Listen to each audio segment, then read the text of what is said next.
ዛሬ የምንመለከተው ምርጥ ፊልም ደማሪን የተሰኘና ብዙ የአክሽን ፊልም አፍቃሪያን በጣም የተወደደ ፊልም ነው። መልካም ቆይታ ይሁንላችሁ። ይህ ሰው ጆን ትራይቶን ይባላል። የቀድሞ የኮማንዶ ወታደር ነበር። በግዳጅ ላይ ያለ የአልቃይዳ ታጣቂዎች ከባድ ጥቃት ይከፍቱበትና ጓደኞቹን ከሞት ለመታደግ ሲል አለቃው የሰጠውን ትዕዛዝ ችላ ብሎ ግዳጁን በራሱ መንገድ ፈጸመው። ስለዚህ የአለቃውን ትዕዛዝ ባለመቀበሉ ቦታውን በክብር እንዲለቅ ተጠየቀም። ባጭሩ ከስራው ተባረረ ማለት ነው። እንደተባለውም በክብር ወደ ሀገሩ ተመለሰም። ሚስቱ ኬትም በጣም በደስታ ተቀበለችው። ከዓመታት በኋላም ስለተገናኙ በጣም ተነፋፍቀዋል። ጆንም አይዞሽ ውዴ ከእንግዲህ የትም ጥዬሽ አልሄድም ሲል ቃል ገባላት። እናም ያለ ስራ መቀመጥ እንደማይሆንለት ስለሚያውቅ ስራ እንድትፈልግለት ይነግራታል። ኬት ግን ቅር ብሏታል። ምክንያቱም ናፍቆቷን ለመወጣት ብዙ ጊዜ ከሱ ጋር ለማሳለፍ ጓጉታለች። ብዙም ሳይቆይ ጆን በአንድ ድርጅት ውስጥ የጥበቃ ስራ አገኘም። ግን ጆን ይህን አይነት የኖርማል ሰው ህይወት ለመላመድ ተቸግሯል። በቃ ቀኑን ሙሉ እንደዚህ የምንውለው እያለ የሥራ ጓደኛውን በየሰዓቱ ይጠይቀዋል። ይህ በእንዲህ እንዳለ ሮም የተባለ የወንበዴዎች መሪ ወደ አንድ ጌጣጌጥ መደብር ገባ። ደንበኛ መስለው አስቀድመው በሱቁ ውስጥ ገብተው ነበር። ሮም መጀመሪያ ላይ ትሁት ሰው መስሎ ወደ መደብሩ ገባ። ግን ብዙም ሳይቆይ በድንገት አንዱን ጥበቃ አጠቃው። ጓደኛው ቤኔትም ሽጉጥ አውጥቶ ሁሉም ሰው መሬት ላይ እንዲተኛ አዘዘም። ሮም አንዲት ሴትን አግቶ ወደ መደብሩ ባለቤት ቀረበ። እነሩም ሊዘርፉት ያሰቡት ዳይመንድ ያለው ጥይት በማይበሰው ባለቤቱ ባለበት ክፍል ውስጥ ነበር። ሮም በሩን እንዲከፍት ካልሆነ ታጋቿን እንደሚገላት አስፈራራ። የመደብሩ ባለቤት ሚስጥራዊ በሩን ከፈተም። በዚህ ጊዜ ታጋች መስላ የተያዘችው አንጄላም ሽጉጥ አውጥታ ዘራፊዎቹን ተቀላቀለች። ለካ እሷ የሚነሩም ቡድን ነበረች። ሮም በፍጥነት ወደ ውስጥ ዘልቆ ባለመደብሩን ቦርሳውን በአልማዝ እንዲሞላ አደረገው። ከመውጣታቸው በፊት ግን ነጋዴው የሆነ ዘረፋ እንዲመስል ትንሽ እንዲደበድበው ጠየቀው። ሮምም ትንሽ አሰብ አደረገና በጥይት ደፋው። አቤት ጭካኔ! የነሩም ዘራፊ ቡድንም መደብሩን ለቀው ሲወጡ ፖሊሶች ይመጡባቸዋል። ግን ተዘጋጅቶበት ስለነበር በታጠቁት መሳሪያ ፖሊሶቹ ላይ ከባድ ተኩስ ከፈቱባቸው። ተኩሱ ሲሰለቻቸውም የቡድናቸው አባል የሆነው ሞርጋን በላውንቸር የፖሊሶቹን መኪና አጋይቶ ከአካባቢው ሸሹም። ከጥቂት ሰዓታት በኋላ የፖሊሶች መርማሪ ቡድን በቦታው ይደርሳል። መርማሪ ቫን ቤርን የተባለው በጉዳዩ ላይ የተመደበ መርማሪ ዘራፊዎቹ ሆን ብለው ለአልማዝ ዝርፊያው እንጂ ለተራ ነገር እንዳልመጡና ዝርፊያቸው የተሳካ እንዲሆን አንድ የውስጥ ሰው እንደተባበራቸው ተናገረም። ወደ እነ ጆን ስንመለስ ደግሞ ጆን ከስራ ባልደረባው ጆይ ጋር በስራ ገበታው ላይ ነበር። ጆይ አብዛኛውን ቀኑን መጽሔት በማንበብ ነበር የሚያሳልፈው። ጆንም በቃ ቀኑን ሙሉ እንደዚህ ነው የምታሳልፈው ሲለው፣ ጆይም በበኩሉም ስራውን በጣም ነው የምወደው፣ ጥሩ ደሞዝ ነው የማገኝበት፣ አሪፍ ጥቅማ ጥቅሞችም አሉኝ፣ በቅርቡም የጥበቃዎች ማኔጀር እንደምሆንም ተስፋ አለኝ አለው። ለመሆኑ እዚህ ስንት ዓመት ነው የሰራው ሲለው፣ ጆይም ለድፍን 9 ዓመት ቦታውን ሳይለቅ እንደሰራ ሲነግረው ጆን በጣም ተገረመ። እሱ እንኳን ለ9 ዓመት ለጥቂት ሳምንትም በዚህ መልኩ መቀመጡ ሰልችቶት ነበርና። በዚህ መሃል ህንፃው ውስጥ አንድ ሰው ወከባ እየፈጠረ ስለነበር ተጠርተው ወደዚያ ይሄዳሉ። ሪክ የተባለ ሀብታምና ጉረኛ ሰው አንዲት ሰራተኛ ላይ ሲጮህባት ደረሱም። ጆንም በጸባይ እባክህ ተረጋጋ አትበጥብጥ ሲለው ሪክ ማሳሰቢያውን ችላ ብሎ ጩኸቱን ቀጠለም። ጆን ተናዶም አንጠልጥሎ ወሰደው። የህንፃው ምድር ላይ እንደደረሱም ሪክ የሚሄድ መስሎ ጋርዶቹን ይዞ ተመለሰም። በእነሱ ተማምኖም አጸያፊ ቃላትን ተጠቅሞ ጆንን ይሰድበው ጀመር። ጆን ሊይዘው ሲል አንደኛው ጋርድ ሊያጠቃ ሲሞክር ጆይ በመካከላቸው ገብቶ ሁሉንም ለማረጋጋት ሞከረም።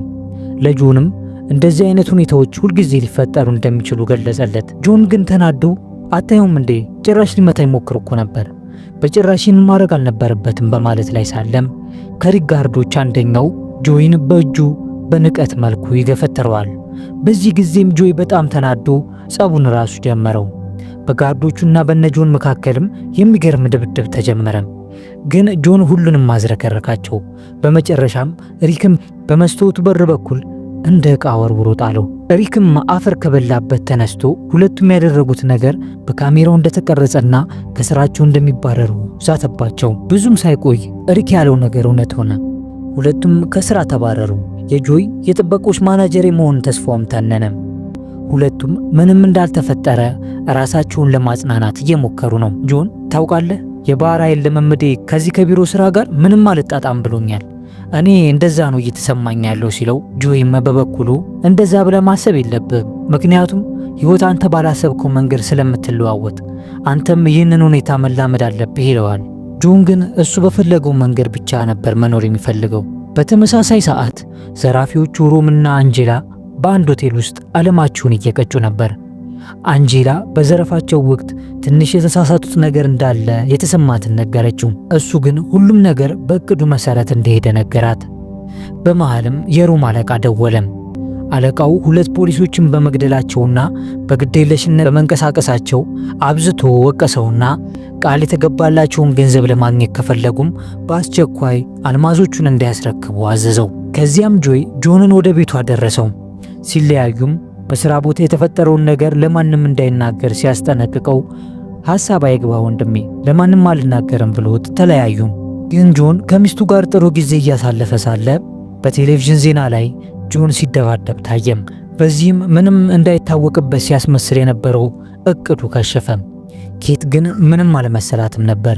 ይልቁንም ለራሳቸው ጊዜ እንዲኖራቸውና እንዲዝናኑ ስትጠይቀው ጆን በሐሳቧ ወዲያው ተስማማም። በዚያው ጊዜ ዘራፊዎቹ ሞርጋንና ፍራንክ ይገናኛሉ። ሞርጋን የዘረፉትን ይዘው ለማምለጥም ምርጥ የሚያማምሩ መኪናዎችን ለፍራንክ ቢያሳየውም ፍራንክ ግን ሐሳቡን ሳይቀበል አንድ አሮጌ ቫንን መረጠም። ምክንያቱም ቡድኑ ሳይጨናነቅ ለመጓዝ እንዲችል ብሎ። በማግስቱም ጆንና ኬት መኪናቸውን አስነስተው ወደሚዝናኑበት ቦታ መሄድ ይጀምራሉ። በመንገዳቸው መሃልም ስለ ልጅነት ጊዜው እያነሳ ያጫውታት ጀመር። አባታቸው እሱንና ወንድሙን በጣም ይወዳቸው እንደነበር እየነገራት በመሃል ነዳጅ ለመቅዳት ወደ አንድ ማደያ ደርሰው ያቆማሉ። እንደ አጋጣሚ ሆኖም ሮምና የማፊያዎቹ ቡድን ነዳጅ የሚቀዱት በተመሳሳይ ቦታ ነበር። ጆን አንዳንድ ነገሮችን ለመግዛት ብሎም ወደ መደብሩ ገብቷል። በውስጥም ዘራፊዎቹ አንጄላና ቬኔት አሉ። ወደ ነዳጅ ጣቢያውም አንድ የፖሊስ መኪና ሲመጣ ሮምና ቡድኑ ይረበሻሉ። ፖሊሱም የነሮም ሁኔታ ስላላማረው አስቁሞት ተከታታይ ጥያቄዎችን በመጠየቅ ሲያስጨንቀው በድንገት ሞርጋን ፖሊሱን በሽጉጥ መትቶ ይገድለዋል። ሁለተኛው ፖሊስም ከመኪናው ለመውረድ ሲሞክር የሮም ሽጉጥ ሰለባ ሆነም። ጆን የሽጉጥ ድምፅ ሲሰማ ምንድነው ብሎ ወደ ሚስቱ ሲሮጥ ከዘራፊዎቹ አንዱ ቤኔት ጆንን በእሳት ማጥፊያ ሲሊንደር አጉል አድርጎ መትቶ ይዘርረዋል። አንጄላ ደግሞ ቆሞ ሲመለከት የነበረውን ገንዘብ ተቀባዩን ትገድለዋለች። በየሄዱበት ሁሉ ያያቸውን ሰው የሚገድሉበት ምክንያት የአይን ምስክር እንዳይሆኑባቸው ስለሚሰጉ ነበር። ዘራፊዎቹም የጆንን ሚስት ኬትን አግተው ወደ መኪናቸው አስገቧት። ሞርጋንም የነዳጅ ማጠራቀሚያውን በእሳት አጋይቶት በከፍተኛ ፍጥነት ከአካባቢው ይሰወራሉ። ግን እንደ ድል ሆኖ ጆን ከፍንዳታው ተርፏል። ወደ ፖሊሶቹ መኪናም ሄዶ የቆሰለውን ፖሊስ ከረዳው በኋላ መኪናውን አስነስቶ በከፍተኛ ፍጥነት እየነዳ ወንጀለኞቹ በሄዱበት አቅጣጫ መገስገስ ጀመረም። በመሃል ለተጎዳው ፖሊስ እርዳታ እንዲመጣለት እየተናገረና በተጨማሪም ስለ ሮምና ቡድኑ መረጃዎችን ሰጠም። አንጄላ ወንበዴዎቹን ለማምለጥ እየታገለች ሳለ ኬት የአንጄላን ንብረቶች ተመለከተች። ኬት አንጄላ ይዘው የነበረውን የጆንን መታወቂያ አየች። በዚህ ጊዜ የአንጄላ ባል የኮማንዶ ወታደር እንደሆነ አወቀች። ሁሉም ምንም አልተደናገጡም። እንደገደሉት አምነውም ስለነበር ዘና ብለው እየነዱ ሳለ በፍጥነት እየነዳ የነበረው ጆን ከየት መጣ ሳይባል ደረሰባቸው። ግን ምን ያደርጋል ሊቋቋሙ የማይችለው ተኩስ ከፈቱበት። ጆን ግን ፍጥነቱን ለመቀነስ ፍቃደኛ አልነበረም። የኔሮም መኪና በጉልበት ከፖሊሶቹ መኪና ይበልጥ ስለነበር በመጨረሻ ወደ ገደል ገፉት። መኪናዋ አየር ላይም ስትጋይ ጆን ግን የውትድርና ልምዱን በመጠቀም ከመኪናው ዘሎ ወጣም። ግን በግጭቱ ወቅት የዘራፊዎቹ አሮጌ ቫን መኪና ሙሉ ለሙሉ ተበላሽቶ ነበር። በዚህም ተናዳ አንጄላ ኬትን ደበደበቻት። ሞርጋንም አስጥሏት ኬትን በመሸከም በእግራቸው ከአካባቢው መሸሽ ጀመሩ። ይህ በእንዲህ እንዳለ ጆን የስልክ ጥሪ ወዳደረገበት ቦታ መርማሪ ቫን የተባለ ፖሊስ ወደ ቦታው ሲያቀና ጆን ሳያስበው ሲመጣበት መርማሪው ሽጉጥ አነጣጠረበት። ጆንም እሱ ሰላማዊ ሰው እንደሆነና የዘራፊዎቹ ቡድን ያደረጉትን ነገር ሁሉ ነግሮት ሊያሳድዳቸው እንደሆነ ነገረው።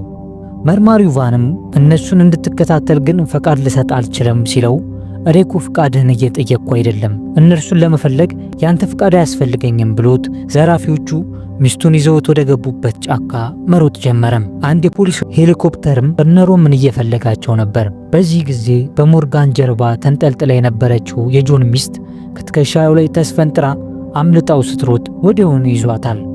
ሞርጋን ነገሩ ሁሉ ሰልችቶት ምን አለበት ቢቀርብኝ ኖሮ ሲል ከወንበዴዎቹ አንዱ ቪሴራ አንተ እኮ የፖሊሶቹን መኪና ተኩሰባት ታጋየው ኖሮ መላው ፖሊስ እኛን እንደዚህ በጥብቅ አይፈልገንም ነበር አለው። ሞርጋንም ተበሳጭቶ ሽጉጥ አወጣበት። በዚህ ጊዜም ሮም ወደ ሞርጋን ያነጣጠረ መስሎ ያለምንም ምክንያት ቪሴራን ገደለው። የቪሴራ አስከሬንም በአዞች ተበላም። ጆን በበኩሉ በጫካውና በወንዙ መካከል እያቆራረጠ ፍለጋውን ቀጥሏል። በመሃል ጆን ቪሴራ በአዞቹ ወደ ተበላበት ቦታ ጋር ደረሰም። የቪሴራንም ጩቤ ወድቆ አገኘው። በዚህ ጊዜ ይበልጥ እንደቀረባቸው ተረዳም። ሮምና ቡድኑ በሽሽታቸው መሃል አለቃቸው ደወለም። ግን ሮም የአለቃውን ትዕዛዝ ከመቀበል ይልቅ አልማዞቹን የራሱ ለማድረግ ወሰነም። ስለዚህ ለአለቃው ትዕዛዙን እንደማይቀበለው ነገረው። በዚያን ጊዜ የፖሊሶቹ ሄሊኮፕተር ይበልጥ ቀረባቸው። እነሱም ተደብቀው ካሳለፉት በኋላ መንገዳቸውን ቀጠሉ። ጆን በጫካው ውስጥ ሲሮጥ በድንገት ከየት መጣ ሳይባል አንድ ወጥመድ ያዘው። ከዛ ወጥመዱን የሚያጠመደው ቢሊ የተባለ ሰው መጥቶ አነቀው። ጆን ፖሊስ እንዳልሆነና የጠፉበትን ሰዎች እየፈለገ ብቻ እንደሆነ ለማስረዳት ቢሞክርም ቢሊ አላመን ስላለው ጆን ራሱን አስለቅቆ ሊያጠቃው ሲል ከየት እንደመጣ የማይታወቅ ምት ጭንቅላቱን ብሎ ደፋው። ራሱን ከሳተበት ሲነቃ እጆቹን በወንበር ላይ ታስሮ አገኛቸው። ወፍራሙ ቢሊም ምን እየሰራህ ነው ፖሊሱ ብሎ ጠየቀው።